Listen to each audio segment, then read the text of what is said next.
बिस्मिल्लाहिर्रहमानिर्रहीम। अस्सलाम वालेकुम स्टूडेंट्स, उम्मीद है तमाम स्टूडेंट्स खैरियत के साथ होंगी जी। और आज के अपने इस लेक्चर में हम लोग करने जा रहे हैं जी 10th क्लास मुताले पाकिस्तान का बाब नंबर 7 पाकिस्तान की मौशी तरक्की हम लोगों ने स्टार्ट किया हुआ है। और हम लोग जो अपना टॉपिक डिस्कस कर रहे थे जी पाकिस्तान में तवानाई के मुख्तलिफ वसाइल की अहमियत, पैदावार और खपत। और इसके पहले दो जो वसाइल के तवानाई के वसाइल हैं वो हम लोगों ने डिस्कस किए थे, बिजली और गैस, इससे पहले वाले लेक्चर में। और आज अपने इस लेक्चर में हम डिस्कस करेंगे जी मादनी तेल, कोयला और बाकी अपना लेक्चर जो है वो आगे टॉपिक्स के साथ फर्दर कंटिन्यू करेंगे जी।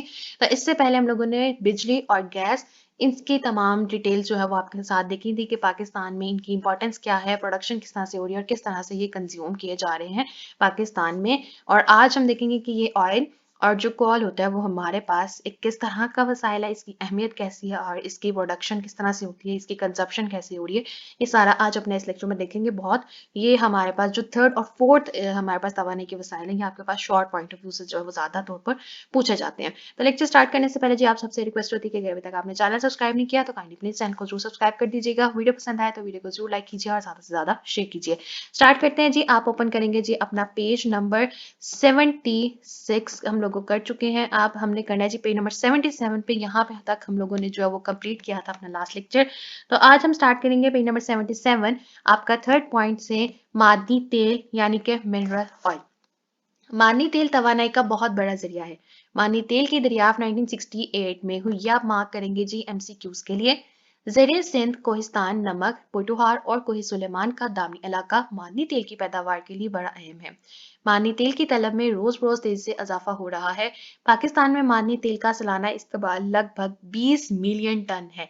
ये भी आपने मार्क करना है जी एमसीक्यूज के लिए, जिसमें से 8 मिलियन टन हर साल बाहर से दरामद करते हैं, जबकि बाकी जरूरियात अंदरूनी मुल्क पैदावार से पूरी होती हैं। चनाचा तलब और रस्त के फर्क को पूरा करने के लिए तेल दरामद करना पड़ता है, जिस पर बहुत सा ज़र मुबादला सर्फ करना पड़ता है।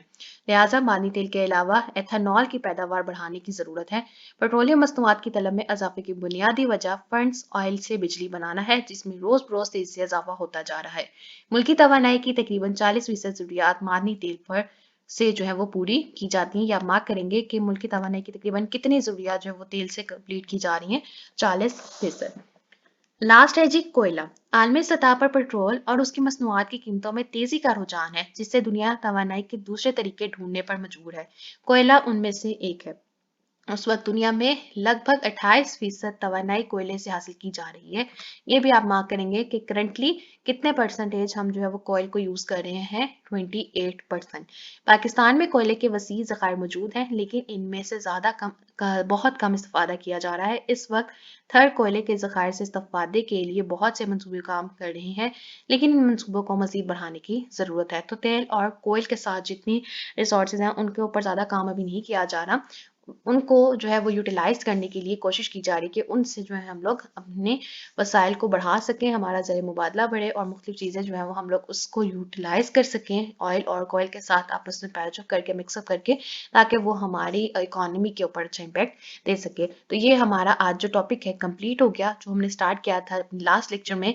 पाकिस्तान में तवानाई के मुख्तलिफ वसाइल हम लोगों ने स्टार्ट किए थे, बिजली गैस हमने इससे पहले लेक्चर में डिस्कस किया था। और आज हमने डिटेल से देख लिया जी तेल और यानी कि मिनरल ऑयल और कोयल को हम लोग किस तरह से यूज करते हैं। आगे चलते हैं जी अपने नेक्स्ट लेक्चर की तरफ, अपने नेक्स्ट टॉपिक की तरफ, पाकिस्तान की बैनुल-अक़वामी तजारत। तजारत में हमारे पास आते हैं जी बरामदात और दरामदात और मईशत पर असरात, यानी कि इम्पोर्ट एंड एक्सपोर्ट। यहाँ पे आके बहुत सारे बच्चे जी कंफ्यूज हो जाते हैं और यहाँ पे आके बहुत सारी मिस्टेक्स भी आ जाती हैं। अब एक चीज आप याद रखिए, दरामदात होती हैं इम्पोर्ट, जबकि बरामदात आपके पास होती हैं एक्सपोर्ट। अब बच्चों को, बहुत सारे स्टूडेंट्स को इस चीज में कंफ्यूजन होती है कि हमें कैसे पता चलेगा दरामदात और बरामदात में फर्क। दरामदात यानी कि इम्पोर्ट, इम्पोर्ट का मतलब आप याद रखेंगे फ्रॉम इन, इन का मतलब क्या होता है, अंदर आना। और अंदर आना यानी कि आपके मुल्क में किसी दूसरे मुल्क से चीज आ रही है, किसी दूसरे मुल्क से आपके मुल्क में इन हो रही है चीज, तो वो क्या हो रही है, दरामदात, यानी कि आप दरामद कर रहे हो अपने पास एक चीज।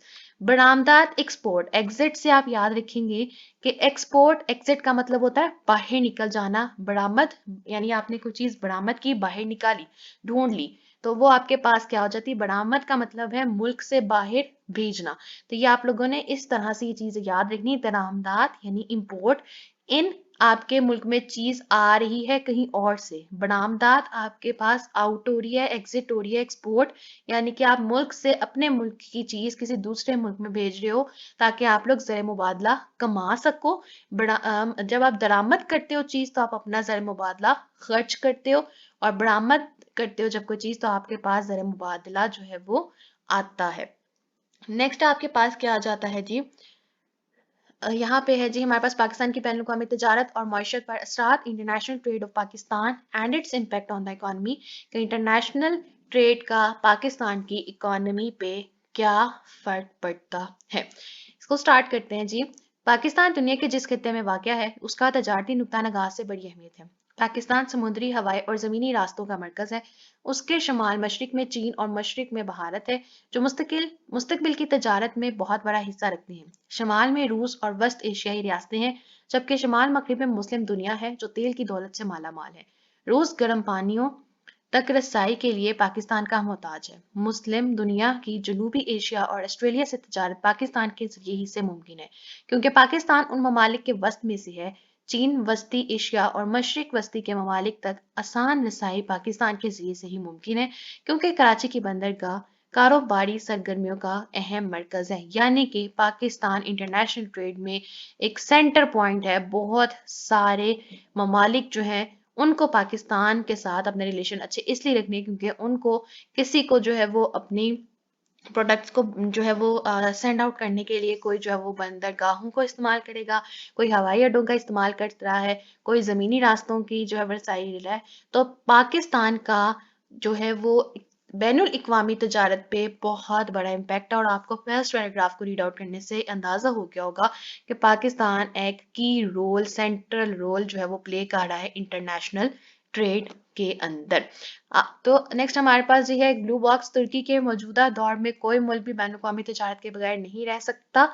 ترقی کے موجودہ دور میں کوئی ملک بھی بین الاقوامی تجارت کے بغیر نہیں رہ سکتا۔ کچھ چیزیں اس کو دوسرے ممالک سے منگوانی پڑتی ہیں اور کچھ جو چیزیں ہیں وہ دوسرے ممالک کو بیچنا پڑتی ہیں، جس کو بالترتیب درآمدات اور برآمدات کہتے ہیں۔ تو یہاں پہ آپ کو امپورٹ اور ایکسپورٹ کی ڈیفینیشن مل گئی جو کہ آپ لوگ اپنے شارٹ کوسچنز کے لیے مارک کریں گے۔ نیکسٹ ہے جی ہمارے پاس پاکستان کی اہم درآمدات، کہ پاکستان کون سی چیزیں امپورٹ کرتا ہے، اپنے ملک میں منگواتا ہے۔ پاکستان کی اہم درآمدات میں پیٹرولیم مصنوعات، مشینری، الیکٹرانک اشیاء، ادویات، کاریں، فریج، ایئر کنڈیشنر، چائے، کھانے کا تیل اور خشک دودھ وغیرہ شامل ہیں۔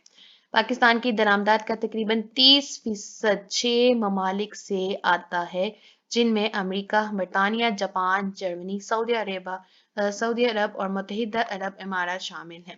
پاکستان کی درآمدات میں بڑھتے ہوئے رجحان کی بڑی وجہ ٹیکنالوجی کی کمی ہے۔ ٹیکنالوجی کی کمی کی وجہ سے ہم مشینری، الیکٹرانکس اشیاء اور کاریں وغیرہ خود نہیں بنا سکتے۔ قیمتی زر مبادلہ خرچ کر کے ہمیں یہ اشیاء درآمد کرنی پڑتی ہیں، جو ملک کی معیشت پر بہت بڑا بوجھ ہے۔ تو آلموسٹ اگر ہم دیکھیں ہماری روٹین کی جتنی زیادہ چیزیں ہماری روٹین میں یوز ہو رہی تھی، ڈیلی لائف میں ہمارے پاس یوز ہو رہی ہیں، وہ آلموسٹ سب کچھ ہی ہمارا جو ہے وہ باہر سے امپورٹ ہو رہا ہوتا ہے۔ تو کیونکہ ہمارے پاس الیکٹرانکس کی جو ہے وہ اتنی ٹیکنالوجی نہیں ہے، مشینری کی اتنی ٹیکنالوجی نہیں ہے، جبکہ آپ باقی کنٹریز میں دیکھیں تو ان کی ٹیکنالوجی کافی زیادہ جو ہے وہ بہت ہائی ہو چکی ہے ہمارے مقابلے میں۔ تو یہی وجہ ہے کہ ہمیں جتنی سی جدید سے جدید چیزیں آتی ہیں وہ ہمیں پھر امپورٹ کروانا پڑتی ہیں۔ تو ہمارے ڈیلی لائف کی جو یوزیج ہے وہ زیادہ تر امپورٹس کے اوپر بیسڈ ہے۔ اب آ جاتے ہیں پاکستان کی اہم درآمدات، کہ پاکستان باہر کیا چیزیں بیچتا ہے۔ پاکستان کی اہم برآمدات میں ٹیکسٹائل کی مصنوعات، چاول، سبزیاں، پھل، سیمنٹ، سرجری کا سامان، کھیلوں کا سامان، ریڈی میڈ گارمنٹس، چمڑے کی مصنوعات، جیولری اور کیمیکل شامل ہیں۔ پاکستان کی برآمدات کا بڑا حصہ 5 ممالک کو جاتا ہے، جن میں امریکہ، متحدہ عرب امارات، جرمنی، برطانیہ اور ہانگ کانگ شامل ہیں۔ برآمدات میں اضافے کے لیے اس امر کی شدید ضرورت ہے کہ جہاں ایک طرف نئی منڈیاں تلاش کی جائیں، وہاں اشیاء کی کوالٹی، پیکنگ اور گریڈنگ کو بھی بہتر بنایا جائے۔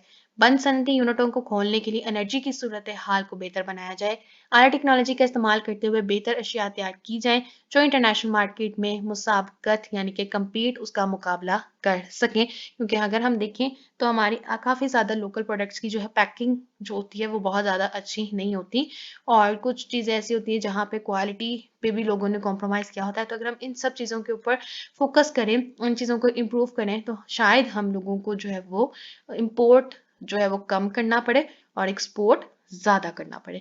नेक्स्ट है तजारती खसारा यानी कि ट्रेड डेफिक्ट कहाँ पे आता है। अगर किसी मुल्क की बरामदात कम यानी कि आपकी ये बरामदात आपकी एक्सपोर्ट कम हो गई है और दरामदात ज़्यादा है, तो ऑलमोस्ट ज़ाहिर बात है, अगर हम देखेंगे अगर हम चीज़ें सिर्फ बाहर से मंगवाते जाएंगे, हम सेल आउट नहीं करेंगे, तो आपको जो है वो कभी भी आपकी अर्निंग बेहतर नहीं होगी। तो वो यही चीज़ कह रहा है, तो वो मुल्क तजारती खसारे की जद में आ जाएगा। आपसे ये सवाल भी शॉर्ट क्वेश्चन में आ सकता है कि एक मुल्क कब तजारती खसारे की जद में आता है, तो आप बताएंगे जब इस किसी मुल्क की बरामदात में कमी हो जाए और दरामदात ज्यादा हो जाए, तो फिर वो तजारती खसारे की जिद में आता है। अगर ये खसारा हर साल बढ़ता जाए तो ऐसे मुल्क के लिए लम्हा फिक्रिया होगा। तरक्की पजीर ममालिक की अक्सरियत खसारा में रहती है क्योंकि ये अपनी अशिया सस्ती बेचते हैं और ज़रूरत की अशिया महंगी खरीदते हैं। पाकिस्तान भी ऐसे ममालिक की सफ में शामिल है जो तजारत में अदम तवाज़ुन का शिकार हैं।